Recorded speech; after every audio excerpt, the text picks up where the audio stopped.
Senator Lucas, and I think I'm not too previous in saying, Governor Courtney, my friends of Illinois and Indiana and Wisconsin, the American people are now engaged in the greatest war of all history. And we are also engaged in a political campaign. We are fighting this war, and we are holding this election, both for the same essential reason, because we have faith in democracy.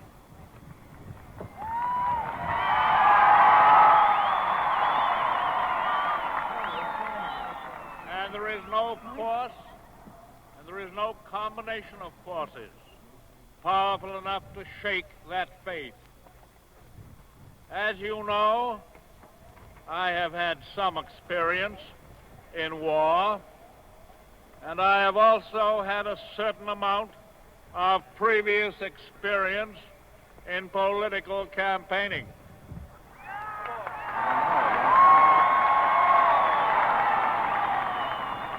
But I must confess to you that this is the strangest campaign I have ever seen. I have listened to various Republican orators who are urging the people to throw the present administration out and put them in.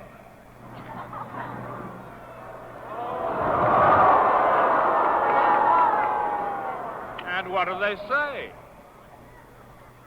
Well, they say in effect just this. They say those incompetent blunderers and bunglers in Washington have passed a lot of excellent laws about Social Security and labor and farm relief and soil conservation and many others. And we promise that if elected, we will not change any of them.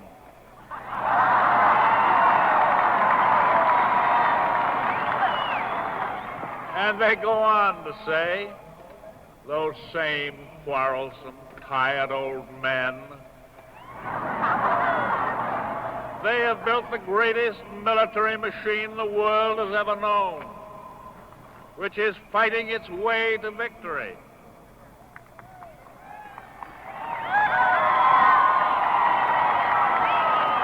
And they say, if you elect us, we promise not to change any of that either. Therefore, say these Republican orators, it is time for a change. They also say, in effect, those inefficient and worn-out crackpots have really begun to lay the foundations of a lasting world peace. If you elect us, we will not change any of that either. But, they whisper, we'll do it in such a way that we won't lose the support even of Gerald Nye or Gerald Smith.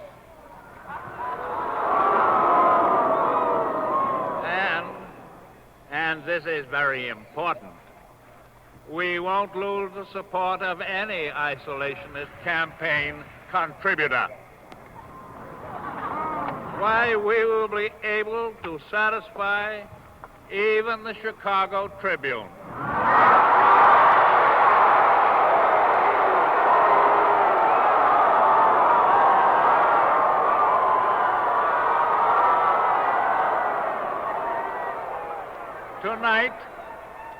Tonight, I want to talk simply to you about the future of America, about this land of ours, this land of unlimited opportunity. I shall give the Republican campaign orators some more opportunities to say, me too.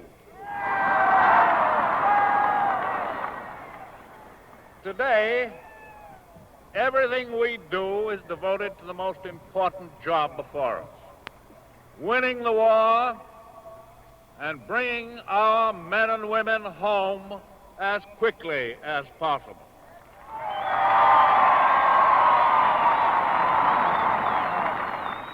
We have astonished the whole world and confounded our enemies with our stupendous war production, with the overwhelming courage and skill of our fighting men, with the bridge of ships carrying our munitions and men through the 7 seas, with our gigantic fleet, which has pounded the enemy all over the Pacific and has just driven through for another touchdown.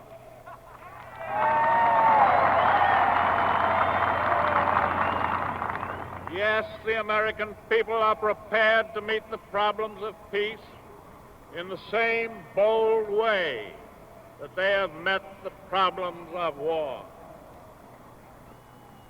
For the American people are resolved that when our men and women return home from this war, they shall come back to the best possible place on the face of the earth.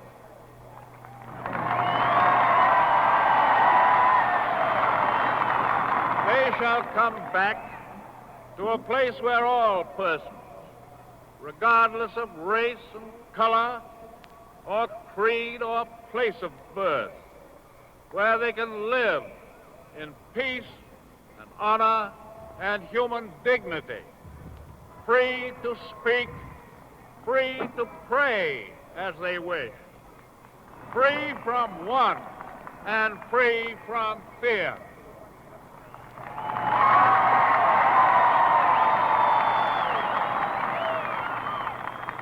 Last January, in my message to the Congress on the State of the Union, I outlined an economic Bill of Rights on which a new basis of security and prosperity can be established for all. And I repeat it now. The right of a useful and remunerative job in industries, in the shops, or the farms, or the mines of the nation. The right to earn enough to provide adequate food and clothing and recreation. The right of every farmer to raise and sell his products for a return which will give him and his family a decent living.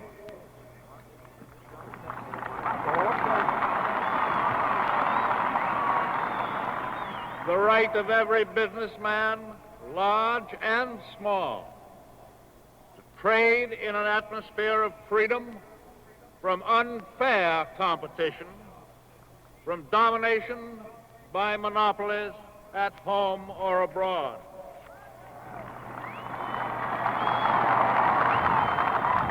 The right of every family to a decent home. The right to adequate medical care and the opportunity to achieve and enjoy good health. The right to adequate protection from the economic fears of old age, of accident, of unemployment. And last of all, the right to a good education.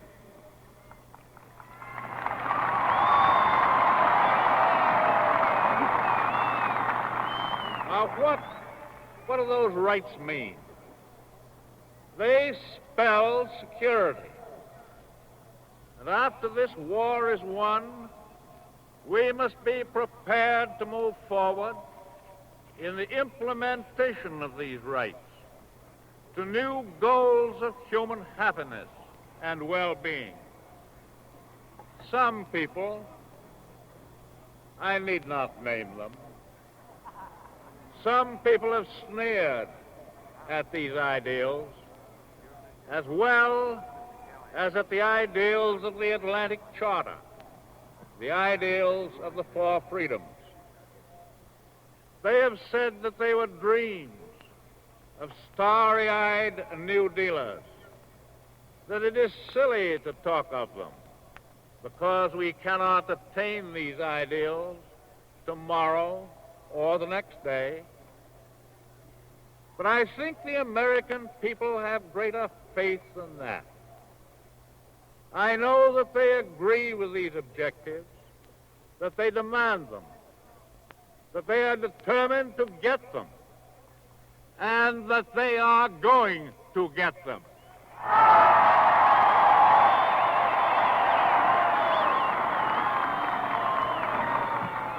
The American people have a good habit, the habit of going right ahead and accomplishing the impossible. We know that, and other people know it. For example, today, there are those that know it best of all, the Nazis and the Japs. Now, this economic Bill of Rights is the recognition of the simple fact that in America, the future of the worker, the future of the farmer, lies in the well-being of private enterprise. That the future of private enterprise lies in the well-being of the worker and the farmer. It goes both ways. And the well-being of the nation as a whole is synonymous with the well-being of each and every one of its citizens. Now, I have the possibly old-fashioned theory that when you have problems to solve, when you have objectives to achieve, you cannot get very far by just talking about them. We've got to go out. We've got to go out and do something to assure the full realization of the right to useful and remunerative employment.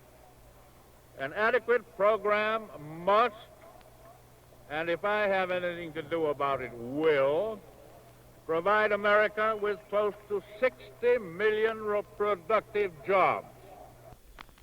I foresee an expansion of our peacetime productive capacity that will require new facilities, new plants, new equipment, capable of hiring millions of men.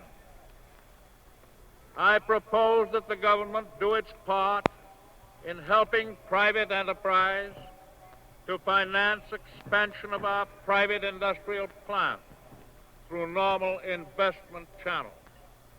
For example, business, large and small, must be encouraged by the government to expand its plants, to replace their obsolete and worn-out equipment with new equipment.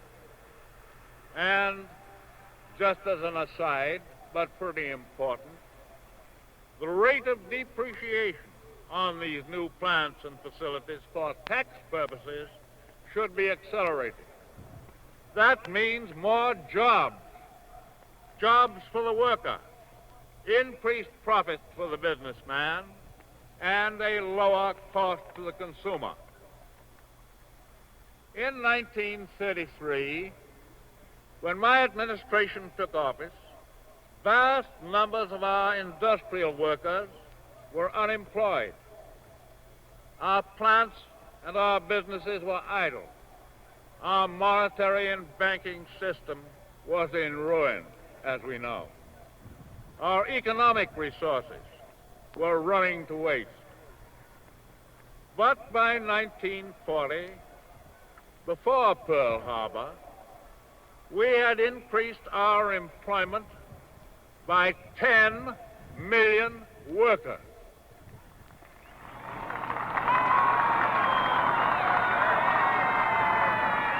We had converted a corporate loss of $5.5 billion in 1932 to a corporate profit after taxes of nearly $5 billion in the black in 1940. Obviously, to increase jobs after this war, we shall have to demand, we'll have to take care of an increased demand for our industrial and agricultural production, not only here at home, but abroad also. And I'm sure that every man and woman in this vast gathering here tonight will agree with me in my conviction that never again must we in the United States attempt to isolate ourselves from the rest of humanity.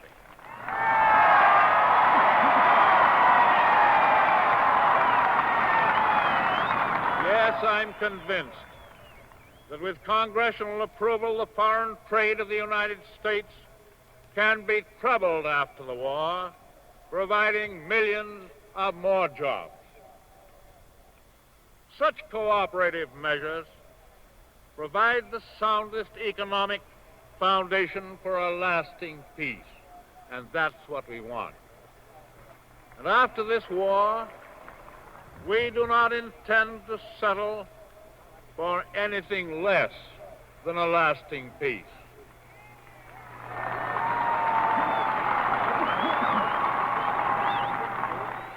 When we think of the America of tomorrow, we think of many things.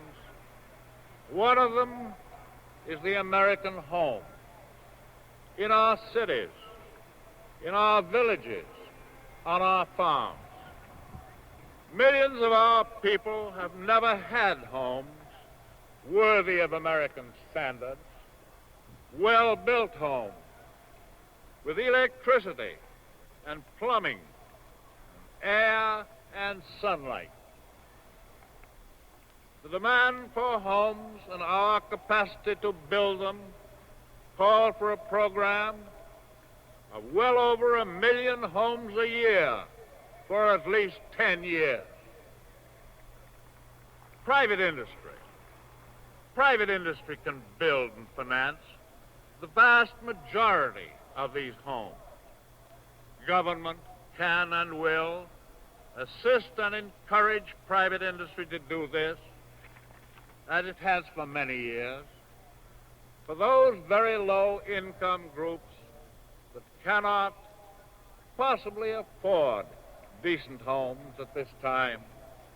The federal government should and will continue to assist local housing authorities in meeting that need. In the future America that we're talking about, we think of new highways, new parkways. We think of thousands of new airports to service the new commercial and private air travel, which is bound to come after the war. We think of new planes, large and small, new cheap automobiles with low maintenance and operating costs. We think of new hospitals and new health clinics. We think of a new merchant marine for our expanded world trade.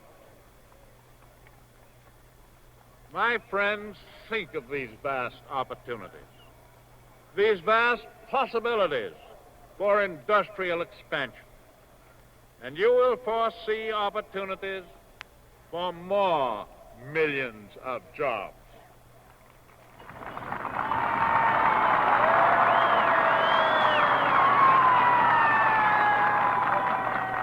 And with all that, our economic Bill of Rights, like the sacred Bill of Rights of our Constitution itself, must be applied to all our citizens, irrespective of race or creed or color.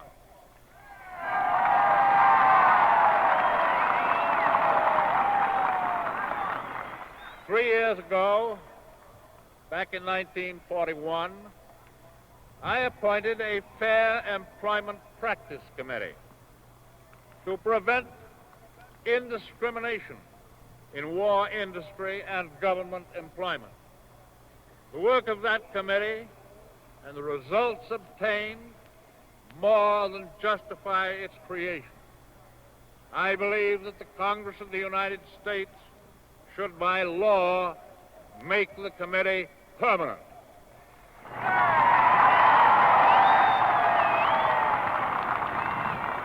Yes, America must remain the land of high wages and efficient production. Every full-time job in America must provide enough for a decent living. And that goes for jobs in mines or offices or factories and stores and canneries.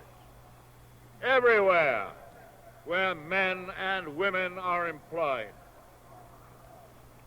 During the war, we have been compelled to limit wage and salary increases for one great objective: to prevent runaway inflation. You all know how successfully we've held the line. By the way, your cost of living has been kept down for the necessities of life.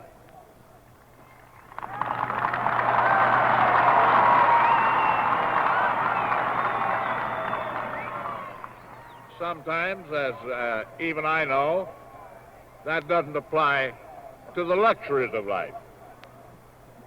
However, at the end of the war, there will be more goods available. And it's only common sense to see to it that the working man is paid enough and that the farmers earn enough to buy these goods and keep our factories running.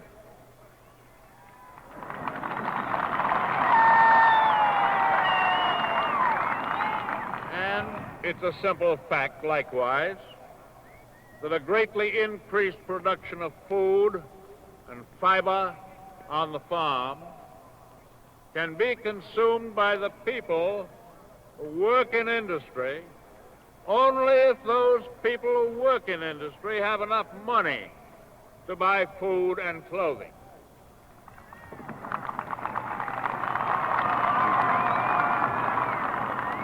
For if industrial wages go down, I can assure you that farm prices will go down too.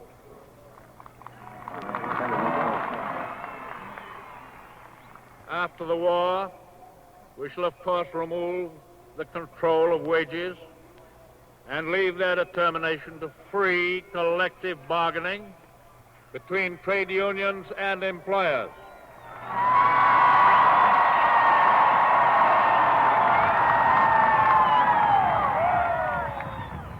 And we of the cities in this war must remember that the American farmer has been called upon to do far and away the biggest production job, food production job, in all his history. The American farmer has met that challenge triumphantly. Despite all manner of wartime difficulties, shortage of farm labor, new farm machinery, the American farmer has achieved a total of food production which is one of the great wonders of the world. The American farmer is a great producer, and he must have the means also to be a great consumer. For more farm income means more jobs everywhere in the nation.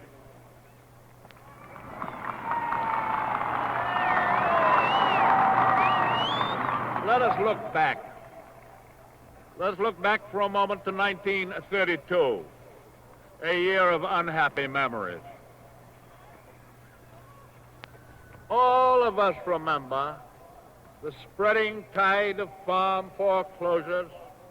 We remember 4-cent hogs and 20-cent wheat and 5-cent cotton. I'm going to give you very simply some figures of recovery quite a while ago, and I'm sure you'll pardon me if I quote them correctly.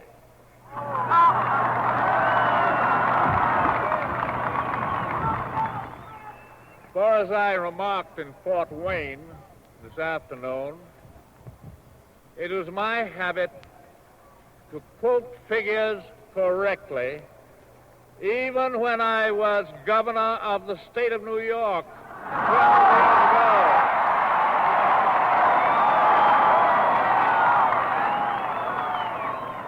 ago. In those days, 1932, the American farmer's net income was only $2.25 billion.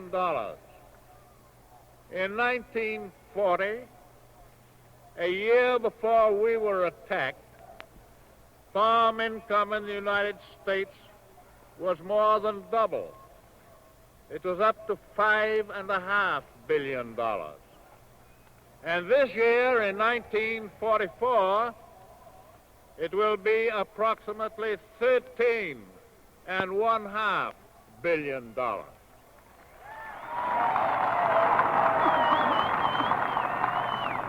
I take it that the American farmer does not want to go back to a government owned by the Moguls of 1929.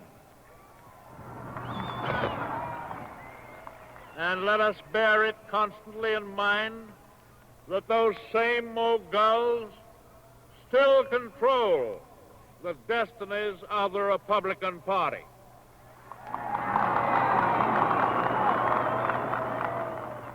Yes, we must continue this administration's policy of conserving the enormous gifts with which an abundant providence has blessed our country, our soil, our forests, and our water.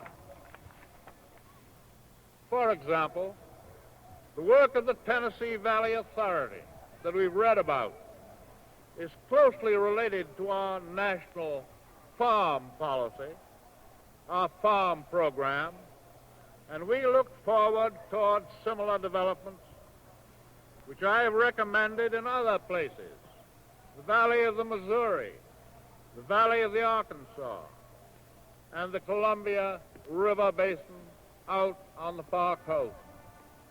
And incidentally, and as an aside, I cannot resist the temptation to point to the gigantic contribution to our war effort made by the power generated at TVA and Bonneville and Grand Coulee. But do you remember when the building of these great public works was ridiculed as a New Deal boondoggling? And we're planning, almost ready to put into effect, developments at Grand Coulee, which will provide irrigation for many thousands, tens of thousands of acres, providing fertile land for settlement. Settlement, I hope, by many of our returning soldiers and sailors.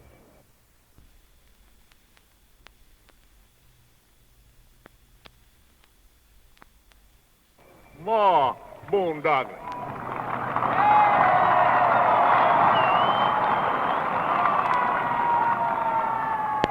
And this administration has put into the law of the land the farmer's long dream of parity prices. We propose, too, that the government will cooperate when the weather will not by a genuine crop insurance program.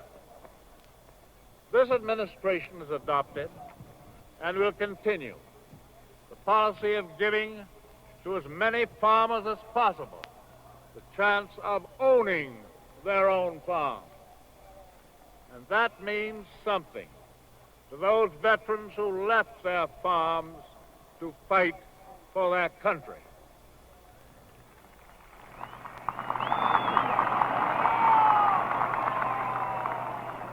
And after this war's ended, then will come the time when the returning servicemen can grow their own apples on their own farms instead of having to sell apples on the street corner.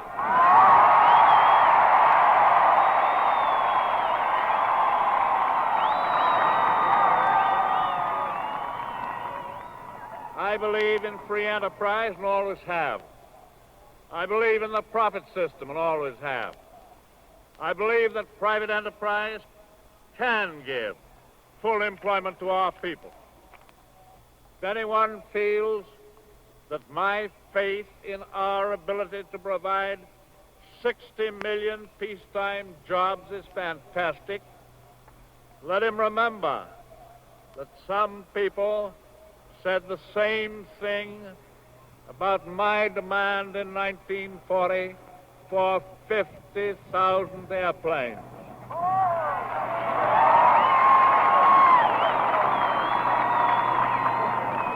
I believe in exceptional rewards for innovation, and skill, and risk-taking by business.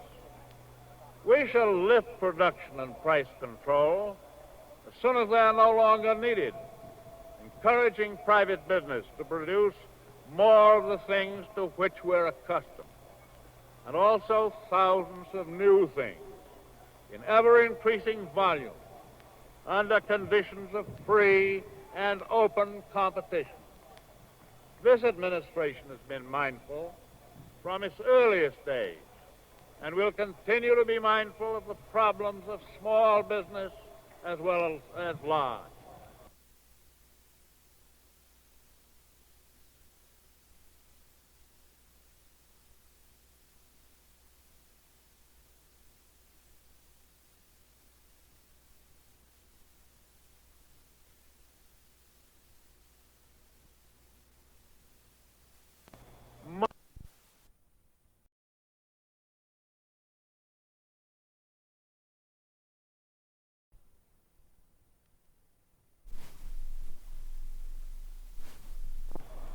Why, small business played a magnificent part in producing thousands of items needed for our armed forces. When the war broke out, it was mobilized into new production. Money was loaned for machinery. Over 1 million contracts and subcontracts have been distributed among 60,000 of the smaller plants of our nation. We shall make sure the small business is given every facility to buy government-owned plants, equipment, inventories. The special credit and capital requirements of small business are going to be met. And small business will continue to be protected from something: selfish, cold-blooded monopolies and cartels. Beware of that profound enemy of the free enterprise system who pays lip service to free competition, but also labels every antitrust prosecution as a persecution. You know, it depends a good deal on whose baby has the measles. This war has demonstrated that when the American businessman and the American worker and the American farmer work together, they form an unbeatable team.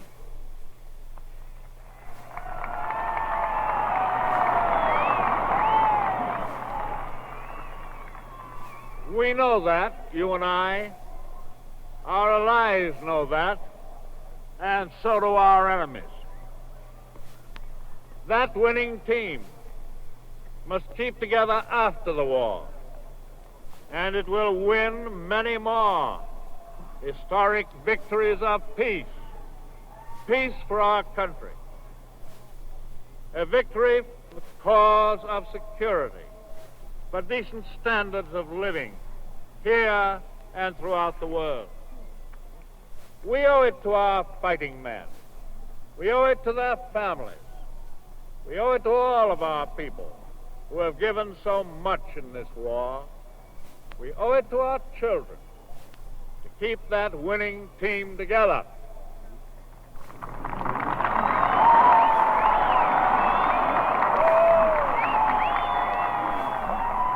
And as I remarked, the future of America, like its past, must be made by deeds, not words.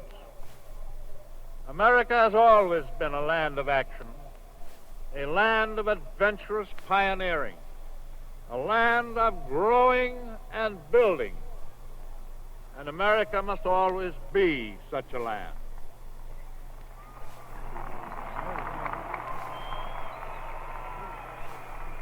The creed of our democracy is that liberty is acquired, liberty is kept by men and women who are strong and self-reliant and possessed of such wisdom as God gives to mankind. Men and women who are just, men and women who are understanding and generous to others, men and women who are capable of disciplining themselves. For they are the rulers, and they must rule themselves. I believe in our democratic faith. I believe in the future of our country, which has given eternal strength and vitality to that faith. Here in Chicago, you know a lot about that vitality. And as I say good night to you, I say it in a spirit of faith, a spirit of hope, a spirit of confidence. We are not going to turn the clock back.